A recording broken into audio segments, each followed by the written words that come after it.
Hi everyone, it's Jenna. Welcome back to Roundup Save.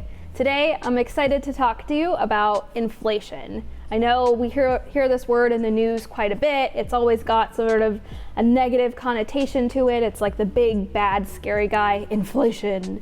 And so today I wanted to just unpack a little bit about what inflation is and what that means for you, especially as we sort of navigate this COVID world or post-COVID world. I don't even know where we're at these days. Let's dive into inflation. Inflation really is sort of an upward creep of prices of goods and services. And this is because oftentimes the demand for these goods and services exceeds the supply. And so we often see that prices go up because demand goes up, but there's not enough quantity for us to be able to actually get it. And so in economics, we learn about how, when there's not enough quantity, prices typically go up. Now, two more things that I want to talk about inflation. Typically, if you're a salaried employee and you receive a salary from your employer, you're going to see that your salary will increase typically by 2 to 3% every single year, and that's because it accounts for inflation.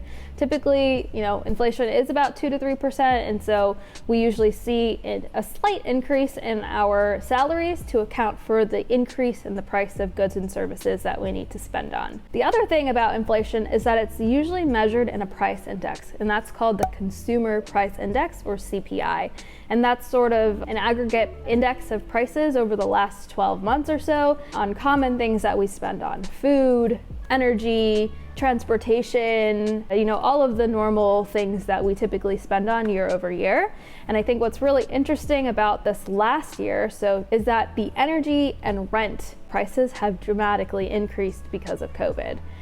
In addition to normal things like transportation and food and things like that. Now, I think one of the other things that we keep hearing about in the news is this supply chain shortage and how companies are, having to increase prices or having to delay some of their products or, are having really slow shipping times. And that's because the semiconductors or these chips or things like that especially go into electronics, those are not available because there's a huge global shortage. And so that supply chain shortage is also feeding into this inflation problem. And so currently, this past month, inflation went up to 6.2%.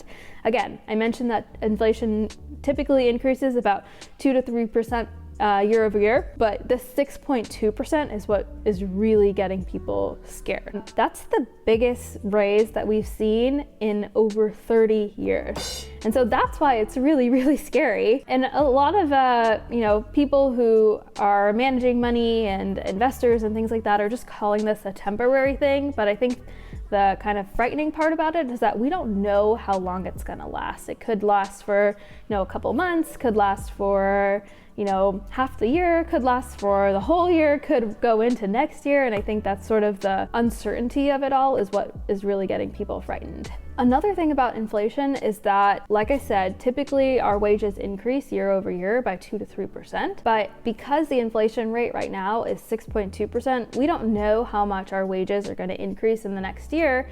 And so that really creates sort of a power issue because basically the cost of goods and services that we need are going up, but our incomes are not going up. And so that also creates this crazy dynamic with money, is that things are going up, but we don't know yet if our wages are going to go up, by 6.2%, for example, in the next year. And so that kind of creates this weird dichotomy about what's going to happen to our money and how do we navigate that. And so what does this mean for your money? Well, it's really hard to know because there's so many different factors that go into inflation, and there's so many ways that the government could sort of counteract and help the citizens out. But I think there's, a few things that I would recommend to do in terms of what to do with your money, and that's to keep investing. I know it sounds kind of counterintuitive, but the average annual rate of return, or the equity premium that you get from investing in the stock market, is 8%. And so because the inflation rate is 6% over the course of a year, you're still going to earn more than the inflation rate. Investing, because you can earn, 8% over the year, investing is so much better than just keeping your money in a checkings or savings account, where because of inflation, well, first, the interest rates in those bank accounts are so low that you actually end up losing money, or like the value of your money today is less than the value of what that money will be next year. So say you have $100, the value of that money is going to be less than $100 next year because of the poor interest rates and because of inflation. And so the best way to make sure that your money doesn't lose value is by investing it into the stock market. Now, I will caveat that by saying that it's important to make sure that you have the money that you need to pay off the things that you need. So if that means, you still need to pay for your rent, it's important to have an emergency fund of like 3 to 6 months in your checkings account.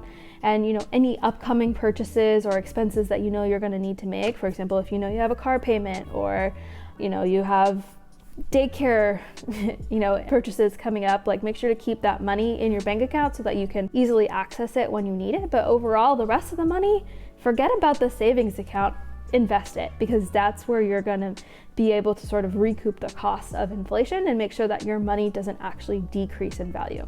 So we'll be talking a lot more about inflation and the time value of money and everything like that on this channel, but I just wanted to sort of talk about, the elephant in the room, and that is this inflation rate is 6.2%. And so what does that mean for your money? Well, I think your money is going to be safest invested into the stock market, but make sure that you have enough to sort of cover your living expenses and any emergency fund money that you need. So I hope that helps just a little bit sort of ease the uncertainty about all of this. But yeah, let me know if you have any questions. Make sure to drop comments below and subscribe to our channel. And I look forward to chatting with you more about money and to make sure that you have all of the information to make sure that you're empowered to make the decisions that work for you.